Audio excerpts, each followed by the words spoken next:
My name is Deborah, and I joined the United States Air Force from 73 to 76.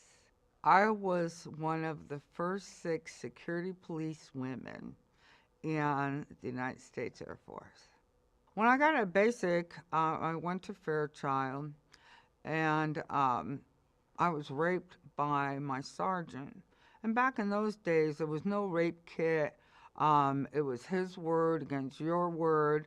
And he was a sergeant. So his sergeant above him wasn't going to believe me. They were pals.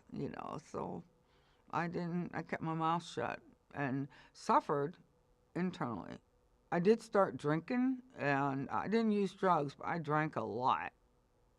Once I got out and I didn't have to do drug tests, so I started using cocaine and then crack cocaine. I went from one abusive relationship to another abusive relationship because I didn't see myself as worthy, and I deserved it. So that made it worse. I would have nightmares. I would have, insomnia where it was hard to go to sleep, panic attacks. I got to the point where I couldn't leave the house. After 13 and a half years, um, it was getting towards the end of my addiction where I couldn't function. I was so used to being high, I feared getting sober. And then I said to myself, man, dude, look at all these people who walk around and they're sober and they're okay. And I just got tired of being sick and tired.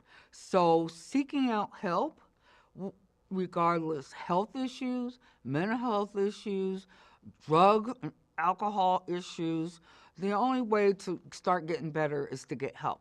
I decided I wasn't going to let this person control my life. And so I seek services through the VA. I went to see the psychiatrist who recommend individual therapy and group therapy. So I went through that. They recommended classes, which I took those. Um, for the drug and alcohol, they had services for that. So I went through that therapy. They had women's services where a group of women met and talked about their rape too.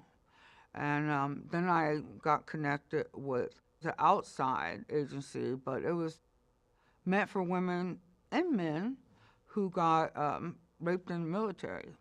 I mean, I didn't jump into treatment and woke up the next day and said everything was fine. Um, it took me about a year or two to get to the point where I was okay with myself, and I didn't see myself as bad or deserving what happened to me. And so I utilized everything the VA had to offer, and the VA offered everything I needed. Since I stopped drinking and drugging, I started going to church. I'm a different person today than I was. I'm no longer a victim. I always had a feeling that one day I would quit. And so, but I couldn't imagine how great it was going to be. And now I know how great it is.